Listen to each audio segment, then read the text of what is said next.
Welcome to the Hairmaster video tutorial. I'm going to give you a short description of how it works and little tips. Due to file size, I'm not going to get very in depth here or make anything special, so let's get started.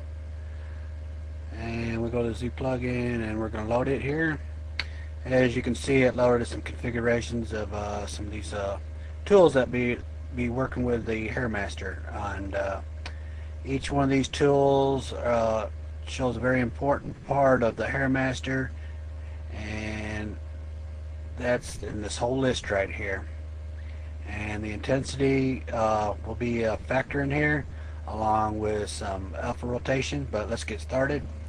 Let's say I was going to use a smudge brush here, and if I was going to smudge, of course I would want to get in between the strands, and let's just do intensity down, and I'll stroke it a few times.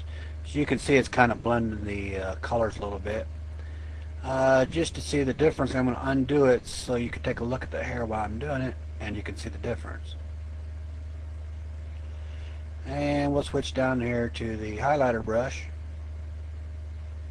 And of course we'll want to switch the alpha back over here, and you don't take a lot of the intensity because it'll make it too bright. So I'll do a couple of swipes over here, and I'll press undo. If you watch the hair, you can see the color change. And I'll do with the clone brush. And with the clone brush, you just put your cursor anywhere on the hair and hold down the control key and click one time, and this will copy part of the hair and clone it down wherever you stroke it at there.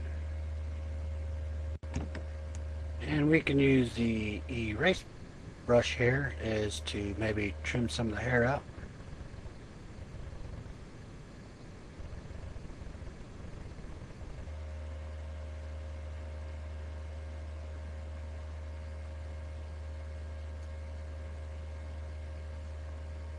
And of course we're going to be using the decal brush quite a bit, and we'll be using this with the hair texture here. And if I click this, there's two sets, 50 per slot, and there's 100 hair textures. And of course we need to switch over, and need to get an alpha that's got a little blur around the edge so the colors will blend in here. So let me just pick a color that's pretty close to this one here. We'll tone it down. See if you can see there, it didn't look that good, so I'll undo it. And I want to rotate the texture so it follows the strand a little bit better. As you can see right there how much better it looks. For some reason that if you pull away down here and you can see it's not, I can't pull it any further, it's like stopped there. Sometimes the Z is off and you need to turn it back on, and that same way it happens with the roller brush. And if that don't solve the problem, you need to go over to convert to 2D and press this button, and that'll help solve the problem too. Another thing is, if you start with a 3D image on here of a face and it's 3D, you need to convert it to 2D before you can start. You very seldom need to use this button here. I'm going to load another image here.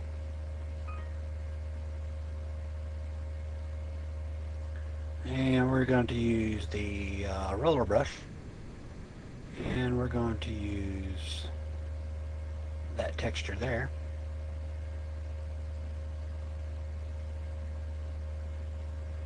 This is a pretty handy little tool.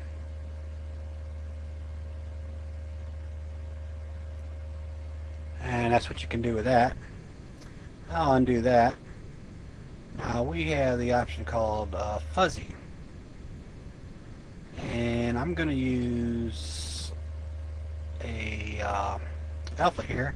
These alphas get preloaded when you start up the tool here, so you'll have these yourself. I'll switch over, and that's about right. Let's see, make sure Z's on. Let's go back to fuzzy.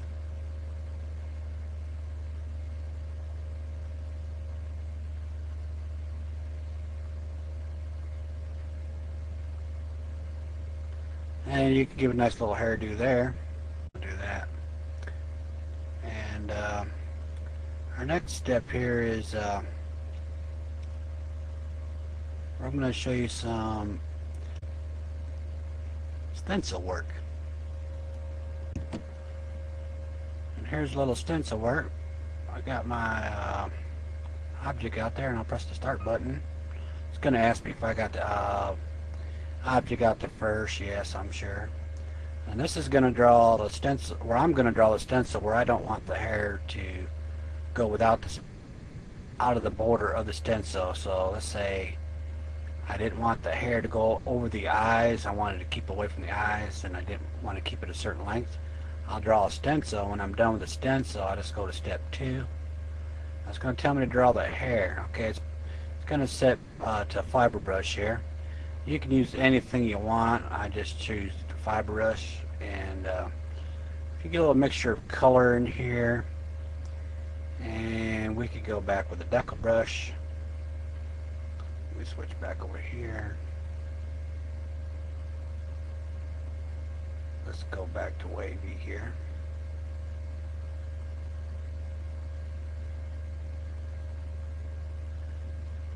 Let's make that a little bit more intensity, draw size a little bit bigger. Now see, if I pull way over on the screen here, it's just going to stay in the border of the stencil.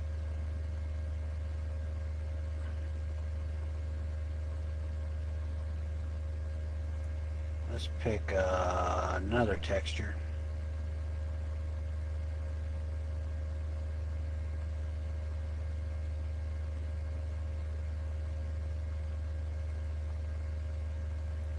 And we'll turn it off. Whoops, wrong button. Sorry about that.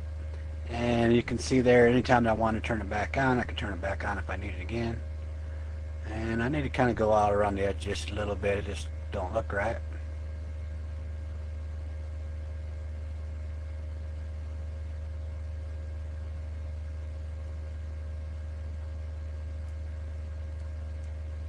And I could do some more work to this, but this was one I was working on, so I'll show you the finished product of this one. Pause the video and finish this up. When it's all said and done, this is what I came up with. You can basically come up with anything. It's pretty quick and pretty easy, and just the basic idea of how to get it working. And like I said, use these tools over here. These are the common tools, and just on the left hand side that you kind of have to pay attention to, and intensity. Thank you very much.